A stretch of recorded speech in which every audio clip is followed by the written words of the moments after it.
Honorables participants et distingués invités au 5e colloque international sur le patrimoine culturel des ports, merci pour l'honneur que vous nous faites en pointant une attention particulière à l'exposé de cet article. Le sujet qui fait l'objet de notre réflexion est libellé ainsi qu'il suit. Le musée maritime de Douala au prisme de la valorisation du patrimoine portuaire au Cameroun. Ce thème découle du constat selon lequel le musée maritime, qui se définit comme un musée d'entreprise, se retrouve à être partagé entre des sujets d'ordre ethnographique et des sujets d'ordre techno-scientifique.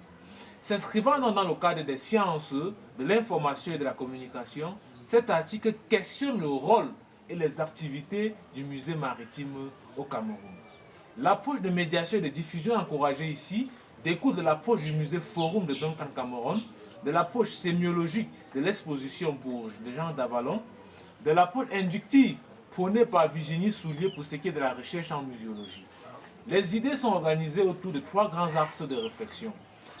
Le premier axe de réflexion parle donc de l'espace portuaire de Douala ainsi que son patrimoine.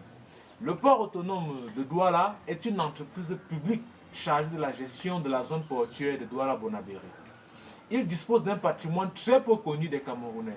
Ce patrimoine a commencé à être constitué dès 1881 par le commerçant allemand Adolf Bormann qui fait les premiers travaux d'aménagement pour l'accostage de ses navires venant d'Hambourg. Construction qui dès 1922 sera aménagée par la France, nouvelle puissance coloniale. À l'indépendance du Cameroun en 1960, ce port va connaître de profonds travaux d'aménagement et plusieurs dénominations jusqu'à nos jours. De 1958 à 1971, ce sera appelé Port et voie navigable du Cameroun. Office national des ports du Cameroun de 1971 à 1999. Port autonome de Douala de 1999 à nos jours. Les missions attribuées à ce port visent à le positionner comme une plateforme industrielle et de travail, mais aussi par dépassement comme un lieu de production et de protection de la culture. Le port autonome, le patrimoine de ce port revêt d'ailleurs 4 valeurs qui sont d'ordre historique, puisque de nombreux événements historiques se sont passés sur le territoire de ce port. Nous pouvons par exemple parler de la signature du traité germano-douala entre les commerçants allemands Adolf Wermann et les chefs Bell, Aqua et Deido. On peut aussi par ailleurs parler de sa valeur industrielle, vu qu'il y a plus de 352 industries qui sont installées sur la plateforme portuaire. C'est dans la plus grande zone industrielle du pays.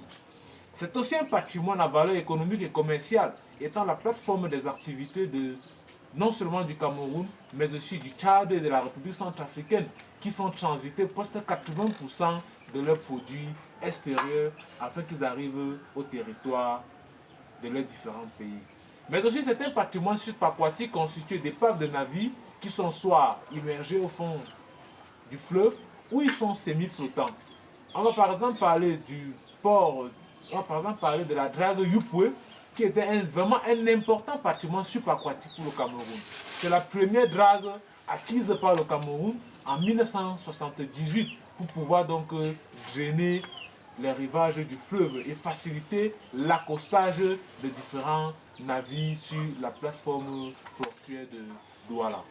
On va donc noter par la suite que, en deuxième axe de réflexion, nous questionnons le rôle que le musée maritime joue en tant que lieu de diffusion d'un patrimoine particulier. Ce musée inauguré le 18 décembre 2013 pour raconter l'histoire maritime et portuaire du Cameroun présente une ambiguïté pour ce qui est de la définition de sa typologie.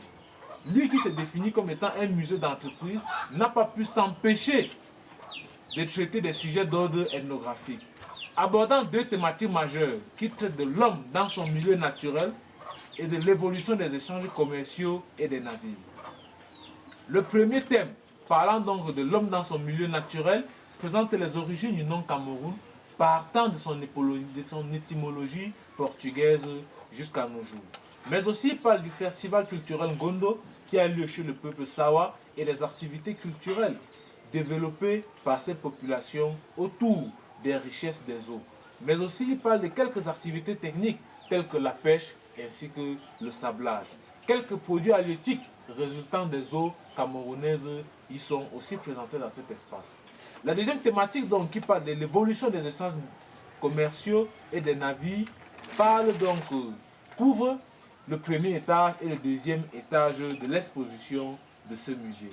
Au premier étage donc, il développe l'échange des échanges commerciaux ainsi que différents navires qui ont été utilisés au Cameroun par l'entreprise Camshit. Cette partie donc parle aussi des produits échangés par le Cameroun depuis la traite négrière jusqu'à nos jours. Et ces produits donc sont illustrés avec différents artefacts présentés dans l'exposition. Le deuxième étage traite essentiellement du fonctionnement du navire et vise à familiariser le visiteur avec la constitution de l'équipage du navire. Le troisième étage est un dispositif multimédia appelé la case tempête.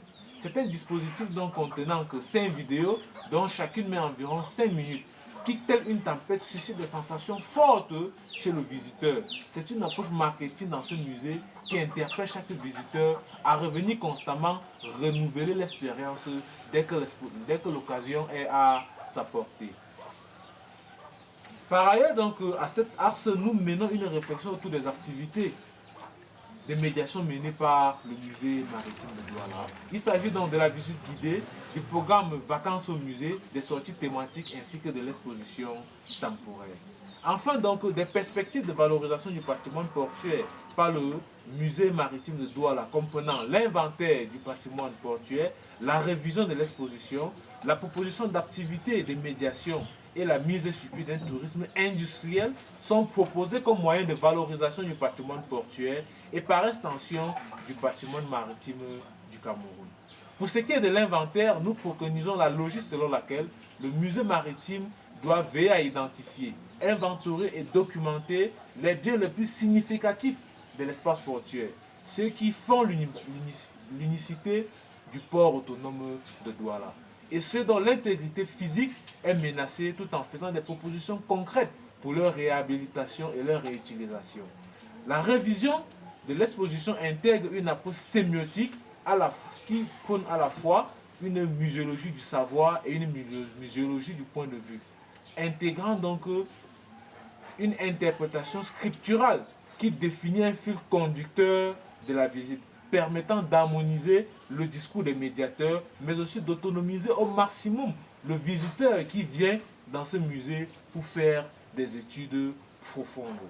Des activités spécifiques se greffant à cette exposition sont proposées pour mieux valoriser le patrimoine portuaire du Cameroun.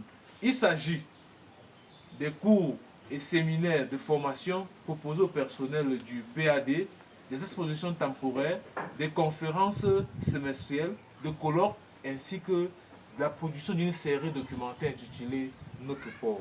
Enfin, pour une meilleure consommation du patrimoine portuaire par la population camerounaise, nous proposons l'essor du tourisme industriel qui offre un avantage triple. Pour les opérateurs de la place portuaire, la visite de leurs locaux contribue au renforcement de leur notoriété, mais aussi de l'amélioration de leur image auprès des citoyens, surtout ces entreprises dont l'activité impacte négativement l'environnement. Pour le musée maritime de Douala, il va se positionner comme étant le partenaire actif de la valorisation, mais aussi de l'appropriation du patrimoine portuaire par les citoyens. Pour la nation camerounaise, la visite de ce site est un moyen pour les citoyens de s'approprier la mémoire collective, mais aussi de se familiariser avec les technologies et savoir-faire industriels. Un tel contact contribue au développement humain et suscite l'engouement des citoyens pour les métiers de la place portuaire. Entre éléments patrimoniaux, vecteurs de transmission, outils marketing, le musée maritime de Douala doit aussi se positionner donc à travers cet article comme un lieu de témoignage, de connaissance, lieu de curiosité et de promotion du patrimoine industriel. Nous vous remercions pour votre aimable attention.